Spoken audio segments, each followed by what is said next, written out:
Throughout history, both ancient philosophy and science have drawn profound symbolic insights from the study of the human body. The body has always been seen as a vessel of mystery, holding secrets that even our most advanced scientific tools have yet to fully unravel. While we now understand the body's functions with greater precision than our ancestors, the essential mysteries remain. Many traditions believed that by truly understanding the human being, we could unlock the secrets of the universe itself. This idea, that humanity is a microcosm of the cosmos, has shaped spiritual and philosophical thought for centuries, suggesting that the keys to universal mysteries lie within us. The concept of man as a microcosm, or little universe, is central to both Western mysticism and Eastern spiritual traditions. Kabbalists, for example, envision the human being as a reflection of the cosmos, with the processes within our bodies mirroring those of the universe at large. This analogy extends to the idea that the universe itself is a great man. Such thinking influenced not only mystical philosophies, but also the development of religions and sciences across cultures. By studying the body, ancient thinkers believed they could understand the workings of the cosmos, seeing the same patterns reflected on both the grand and intimate scales. Among the body's many mysteries, the spine holds a special place. Ancient cultures saw the spine as more than just a physical structure. It was a mystical pillar, a magic wand that supported the body and connected its various parts. The upright posture enabled by the spine was seen as a symbol of human dignity and spiritual potential. The spine's flexibility and strength inspired comparisons to the serpent, flexible yet powerful, capable of supporting life's many processes. This sacred pillar was thought to harmonize the body's main cavities, the skull, chest, and abdomen, each associated with different aspects of existence. Ancient mystics divided the body into three main cavities: the abdominal, thoracic, and cranial. Each was linked to cosmic realms: the abdomen to the underworld, the chest to the realm of life and the heart, and the skull to the heavens and the mind. These divisions mirrored the structure of the universe in many spiritual traditions. For example, the river Ganges in Hindu philosophy was seen as originating in the brain, flowing down the spine like a river of life. The spine then became a symbolic ladder, connecting the earthly and the divine, much like Jacob's ladder in biblical tradition. The human spine is composed of 33 vertebrae, a number that has held deep symbolic meaning in various mystical traditions. 33 is the number of years attributed to Christ's life, the reign of King David, and is considered sacred in secret societies. In Egypt, the spine was revered as a pillar connecting the underworld to the heavens, crowned by the skull. Even the naming of the uppermost vertebra as Atlas draws from mythology, as Atlas was the titan who held up the heavens. These symbolic connections highlight the spine's role as a bridge between different realms of existence. Ancient traditions often divided both the universe and the human being into three realms: heaven, earth, and the underworld. The brain represented the heavens, the abdomen the underworld, and the chest the mortal world, with the heart as its temple. This tripartite division is echoed in many cultures, from Norse sagas to Buddhist mysticism. The nervous system, seen as an intermediary between the arterial spirit and venous body systems, was thought to represent the soul or psyche. Thus, the body became a living map of spiritual realities, with each system reflecting a different aspect of existence. The nervous system was seen by ancient peoples as a bridge between the spiritual and physical aspects of life. The arterial system symbolized the supreme life force, distributing vitality throughout the body. The nervous system, in turn, represented intellectual or psychic life, while the venous system was linked to mortal, physical existence. This triad, spirit, soul, and body, became a foundational concept in mystical thought. The brain, as the seat of the soul, was believed to be the center of intellectual and psychic activity, while the heart connected us to universal consciousness, and the body grounded us in physical reality. In this symbolic framework, the mind draws authority from three domains of consciousness: the heart, the brain, and the body. The heart provides the concept of life, the brain is associated with thought and mental activity, and the body with physical function. This division reflects the ancient belief that humans are composed of spirit, mind, and body, each corresponding to a different aspect of our being. The nervous system, uniting these domains, was seen as the sovereign pattern that harmonizes our existence, allowing for growth, development, and the pursuit of higher knowledge. Buddhist philosophy offers unique insights into the anatomy and physiology of the nervous system. In India, Buddha was associated with the planet Mercury, which in Western thought is linked to the nervous system. The nervous system encompasses not just physical sensitivity, but the entire sensory existence of a person. This perspective places the nervous system at the center of human experience, highlighting its role in connecting the mind to the body and the external world. The idea that the entire nervous system is an extension of the brain's structure is a cornerstone of this ancient wisdom. Ancient thinkers believed that the brain contains a mental or nervous image of the entire body, a kind of archetypal human. The mental life of a person is lived primarily in the mind, not the body, and is only extended to the body through the nervous system. This extension is achieved through two branches, the cerebrospinal and the autonomic systems. These systems serve as instruments for the mind to communicate with and animate the body, making the mind the true seat of individuality and the source of our unique identity.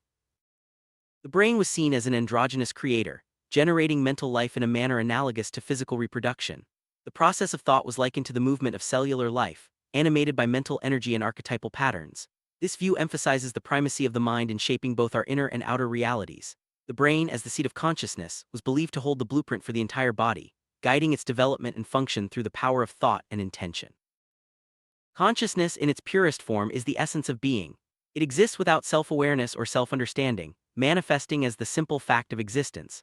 Self-awareness arises when consciousness reflects upon itself, producing the first reflex of being. This process allows the individual to distinguish between the personal and the universal, leading to the gradual emergence of ego and the desire to understand all mysteries.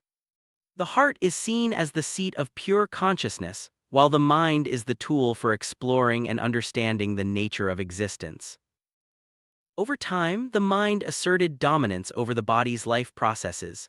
The nervous system, as the crystallization of the mind's seeking power, became the means by which the mind could control and coordinate the body.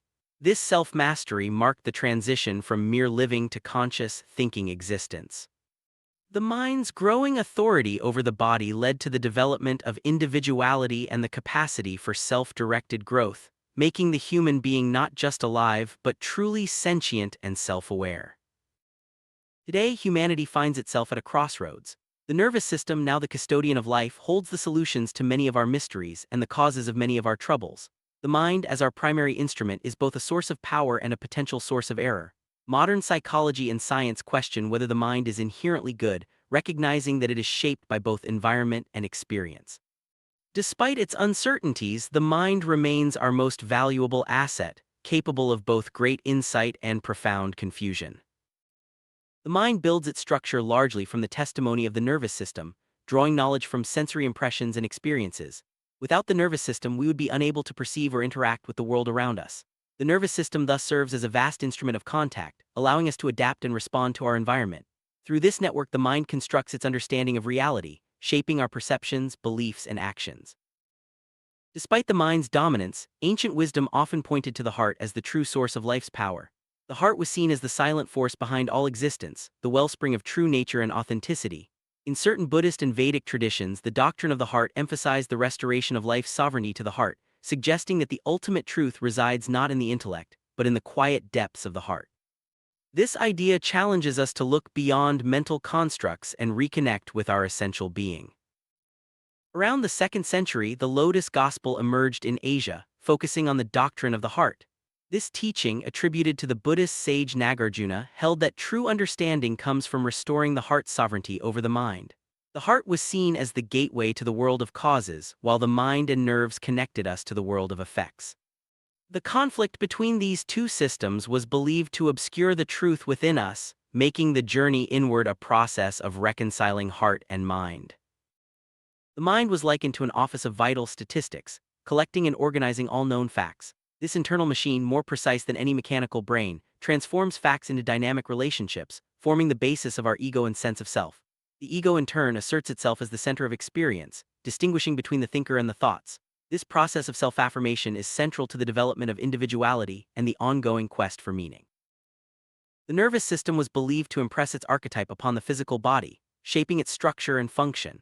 The organization of the body was seen as a reflection of the underlying neural pattern, with the mind and nervous energy acting as agents of form and limitation. This process of differentiation and transformation was thought to be essential to the development of individuality and the realization of one's true potential. At the heart of these ancient teachings lies the doctrine of Kundalini and the chakras. Kundalini is described as a mysterious power, often symbolized as a serpent, that rises from the base of the spine through a series of energy centers known as chakras. Each chakra is represented by a lotus with a specific number of petals, each bearing Sanskrit letters and symbols. The activation of these chakras is said to awaken higher states of consciousness and unlock latent spiritual abilities. The number 7, commonly associated with the chakras, is deeply rooted in ancient astronomy and numerology. The chakras are often compared to the 7 planetary spheres, with the heart chakra corresponding to the sun at the center. This parallel is reflected in the Pythagorean concept of the monochord, a single-stringed instrument divided into 7 intervals, each representing a planetary orbit. The chakras thus form a vertical axis, linking the earthly and the celestial and serving as a ladder for spiritual ascent. Some traditions draw connections between the 7 chakras and the 7 seals of the Book of Revelation. Each seal, when opened, reveals a vision or apocalyptic experience, much like the awakening of each chakra unveils new levels of consciousness. This symbolic correspondence highlights the universal nature of the chakra system, linking it to broader spiritual and mystical traditions across cultures and religions. In Indian tradition, the spinal column is likened to the string of the veena, a sacred musical instrument. The chakras are seen as frets along this string, each corresponding to a planetary sphere. The harmony produced by the veena symbolizes the harmony of the spheres, the cosmic music that underlies creation. This musical analogy emphasizes the interconnectedness of all things and the role of the chakras in mediating between the physical and spiritual realms. Despite their rich symbolism, chakras are not physical organs that can be dissected or observed directly. Their forms, lotuses, petals, Sanskrit letters, are mandalas or meditation wheels designed to focus the mind and facilitate inner experience. The true purpose of these symbols is to serve as tools for meditation, guiding practitioners toward the awakening of consciousness and the realization of deeper truths. Some tantric schools teach that the chakras are not located in the spine, but in the brain as mental centers. The spinal chakras are seen as reflections of these mental chakras projected into the body by the mind. This perspective emphasizes the mental and symbolic nature of the chakra system, suggesting that their true activation occurs through inner visualization and meditation, rather than physical manipulation. The key to opening the chakras lies in meditation. By focusing on the symbolic forms and meanings of each chakra, practitioners gradually dissolve the mental fixations that block the flow of energy. Each chakra represents a pattern with both a true and a false purpose. The process of meditation is not about forcing change, but about releasing the energy trapped by misperception and misuse, allowing it to return to its natural state and purpose. Improper or premature attempts to awaken the chakras can lead to confusion and psychological distress. Many who have tried to force the process without proper guidance have experienced negative symptoms, often mistaking mental projections for genuine spiritual experiences. True awakening is a gradual process, requiring patience, discipline, and a deep understanding of the symbolic nature of the chakras. Imagination plays a crucial role in the visualization of chakras and other mental forms.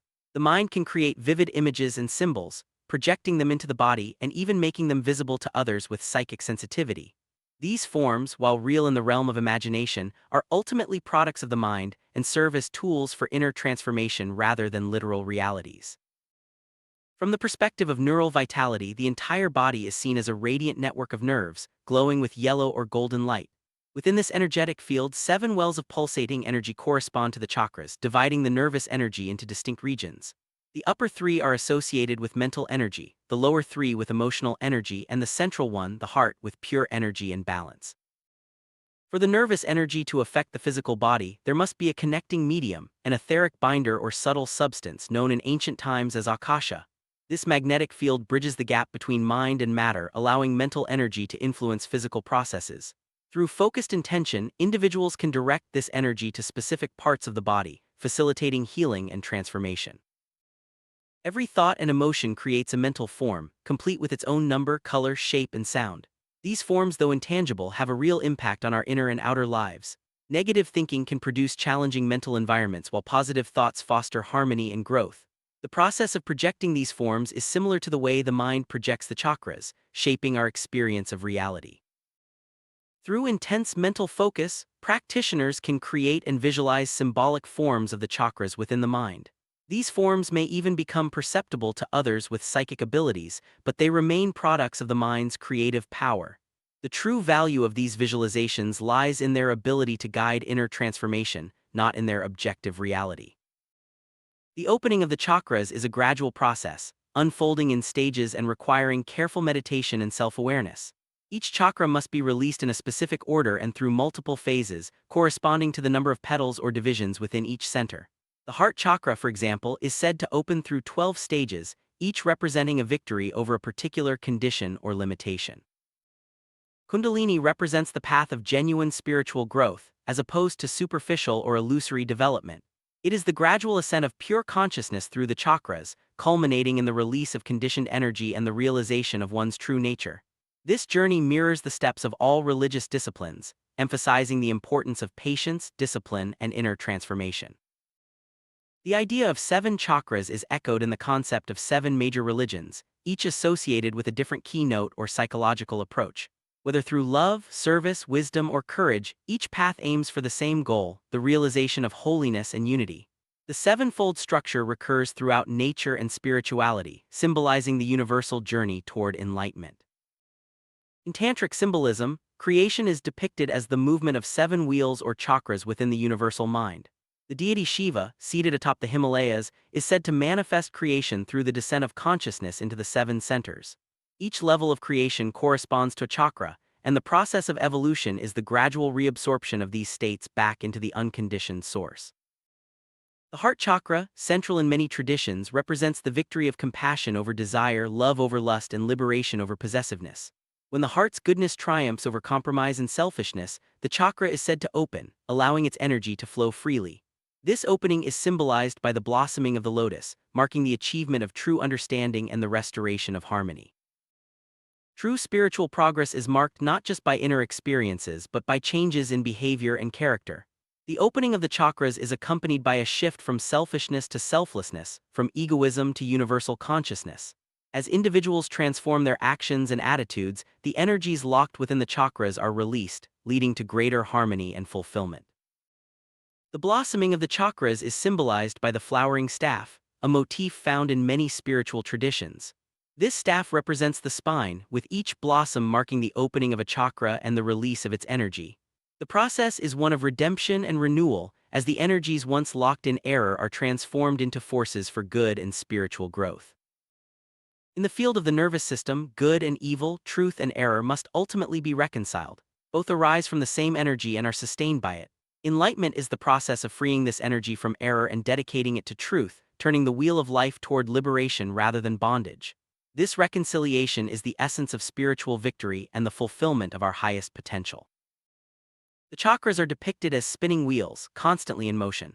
The direction and speed of their rotation are significant, as victory is achieved by revering the direction of the wheel. This symbolism is echoed in the Buddhist Wheel of Law, which turns towards salvation when the energies are properly aligned. The ever-turning wheel represents the instability of mental conditions and the ongoing process of transformation. The mind is both the creator of logic and the source of error. Its task is to overcome its own limitations, correcting mistakes and striving for greater understanding. Each new insight replaces an old misconception, and the journey of self-mastery is one of continual self-overcoming. The ultimate goal is to transcend the ego and unite with the universal consciousness, achieving the true meaning of yoga, union with the infinite. Each chakra is associated with a sensory perception and a specific error or limitation.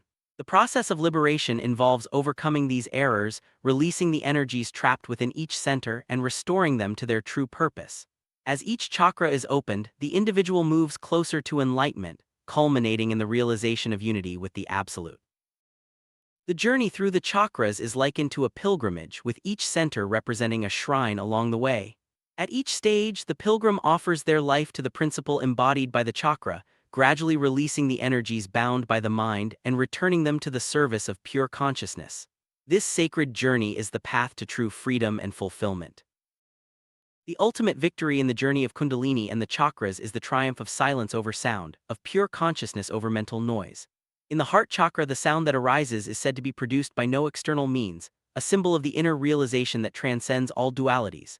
This is the culmination of the spiritual path, the restoration of harmony, the reconciliation of opposites, and the attainment of true peace.